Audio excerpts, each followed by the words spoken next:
Many wrestlers come and go from the WWE, but a lot of wrestlers that exit from the WWE are only leaving because it was the choice of the WWE themselves. And some of these wrestlers that WWE have let go have gone on to do very well for themselves outside of the WWE and could be considered a fumble by the WWE. However, opinion is often split on these discussions, so I thought today that I would discuss a few wrestlers who many debate whether or not WWE fumbled and decide for myself if they were indeed a fumble. Like the video, subscribe, and let's begin.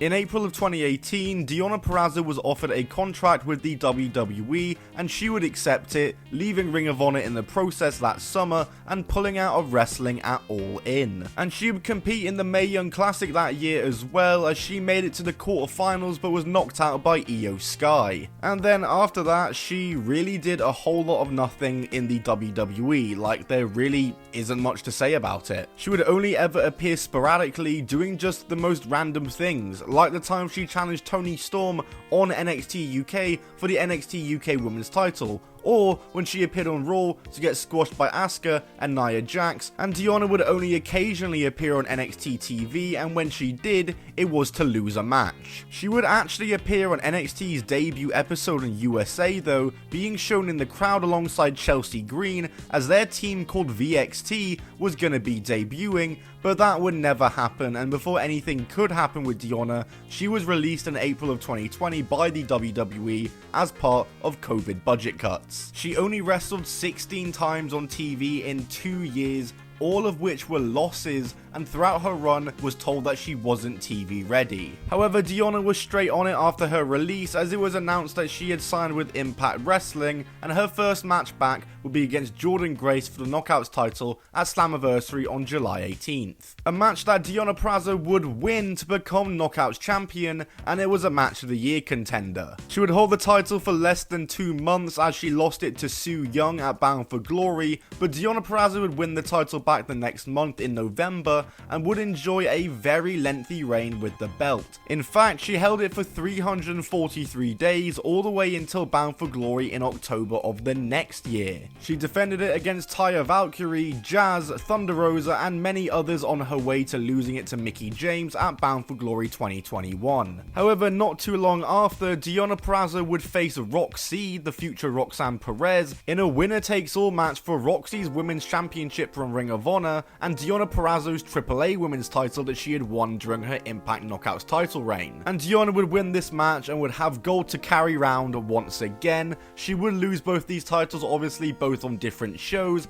as she lose the AAA title to Taya Valkyrie on a AAA show and lose the Ring of Honor Women's title to Mercedes Martinez in the main event of AEW Dynamite on May 4th, 2022. So the only title Deonna now hadn't won was the Knockouts tag title, so of course she'd go ahead and do that, as herself and Chelsea Green finally, as VXT, would team up and won the titles at Emergence in August, and the two had a short but sweet reign as they lost them at Bound for Glory less than 2 months later, as Chelsea Green was resigned to the WWE. She would turn face for the first time in her Impact career and was set to challenge for the Knockouts title at Rebellion against Jordynne Grace and champion Mickie James, but Mickie James got injured, so the title was vacated, and the match made a singles match, which Deonna would come out on top of again and become a 3-time Knockouts champion. You just simply couldn't keep Deonna Purrazzo away from championships. And she had a decent 3-month reign and of course lost the title to Trinity at Slammiversary. She'd rematch Trinity at the end of the year at Turning Point but was unsuccessful, and Deonna would make her final Impact appearance at Final Resolution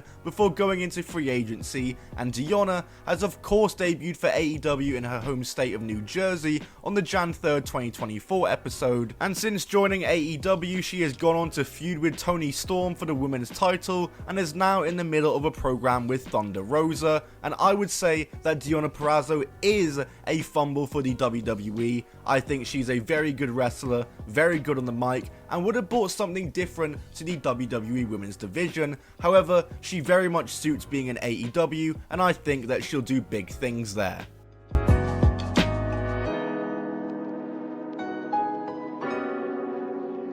You might be familiar with the story of Matt Cardona, aka the former Zack Ryder in WWE already, as Zack Ryder's WWE run is one of the most polarizing wrestling runs of all time, and is kinda synonymous when it comes to WWE Fumbles. Anyway, Matt Cardona signed for the WWE in early 2006 as Brett Major, one side of the Major brothers alongside the future Kurt Hawkins. They would work WWE's developmental territories for about a year before in May of 2007 they were called up to the main roster. They were initially called up to ECW but were drafted to SmackDown a month later, and that year they would turn heel and join up with Edge, Vicky Guerrero, Chavo Guerrero and Bam Neely to form La Familia. They would accompany Edge alongside his big world title matches and programs throughout 2008, as their names would be changed to Zack Ryder and Kurt Hawkins, and 2008 would also see Ryder and Hawkins win the tag titles for the first time in their careers, as they won the belts at the Great American Bash in July and held them until September,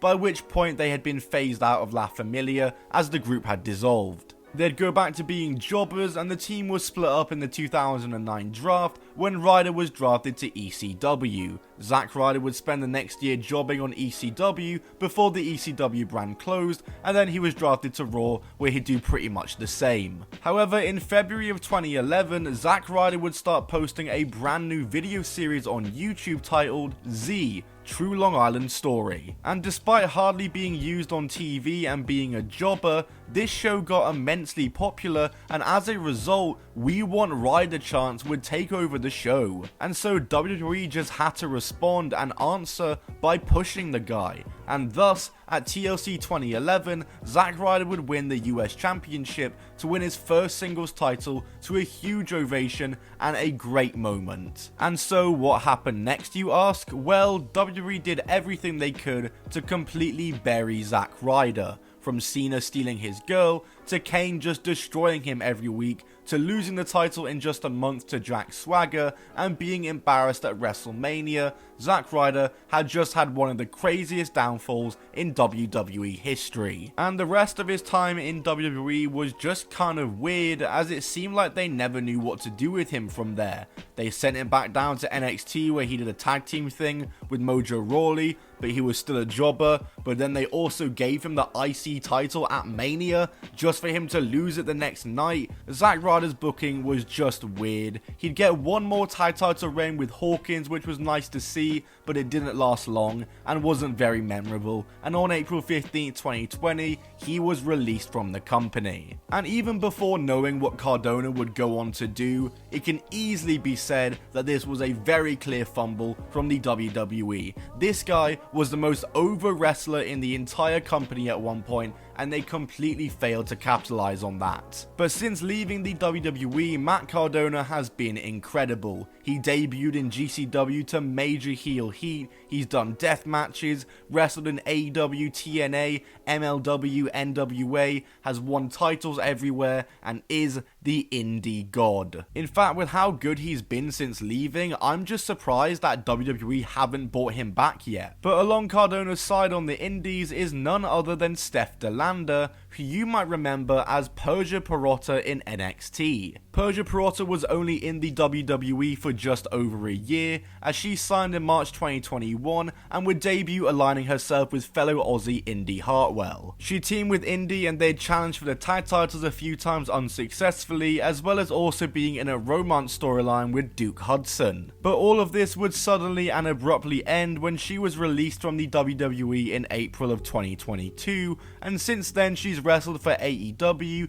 TNA and GCW and is aligned with the indie god Matt Cardona, and the two have both taken over indie wrestling. And whilst I would say that Cardona is definitely a fumble, I wouldn't quite say that Steph DeLander is. She's good, and her and Cardona together in the WWE is something I'd be up to see, but I can't necessarily say that WWE fumbled her. But regardless, she's definitely doing a lot better now than she was when she was in the WWE.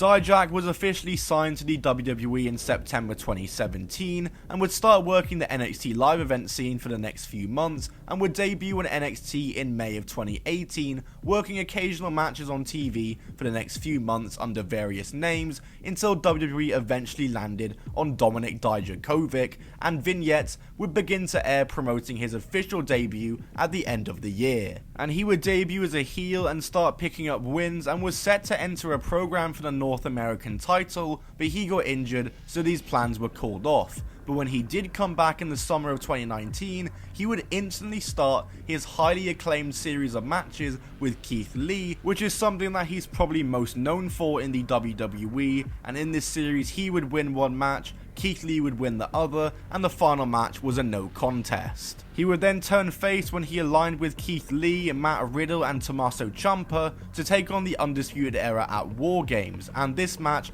was obviously awesome, and Dijak's team, that ended up also including Kevin Owens in the end, picked up the win in Dijak's biggest NXT win so far. Dijak would continue on in NXT going into 2020, and he'd start feuding with Keith Lee again, who was now double champion, and he challenged Keith Lee multiple times for the belt in singles and multi-man matches, but came up short every time. And he would have his final NXT match, for the time being, in the summer of 2020 before he was called up to the main roster, but he wasn't called up for just any reason. He was called up to join the brand new Retribution stable under the name of T-Bar. And this was of course a low point for the WWE careers of not just T-Bar, but everyone else in the group, as Retribution were never taken seriously as a group, and even though they got some wins here and there, they were only ever seen and considered as jobbers. And Retribution would only last until March of 2021, after they turned on the group's leader Mustafa Ali,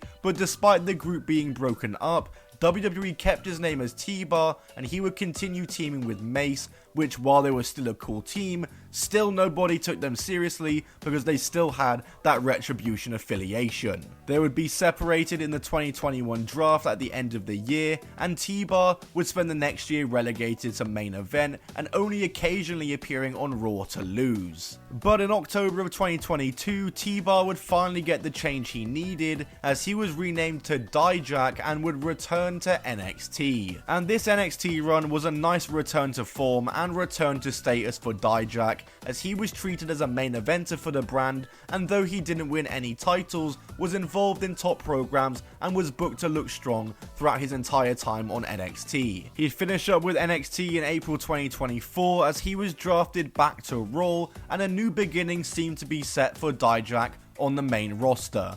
But Dijak would just never appear on Raw. In fact, since he got drafted, he only appeared on main event once and on Speed once, with 0 appearances on Raw post-draft. And WWE clearly had nothing for him, and his contract would come up in June, with WWE making no attempt to re-sign him and letting his contract expire and letting him go in a pretty shocking decision.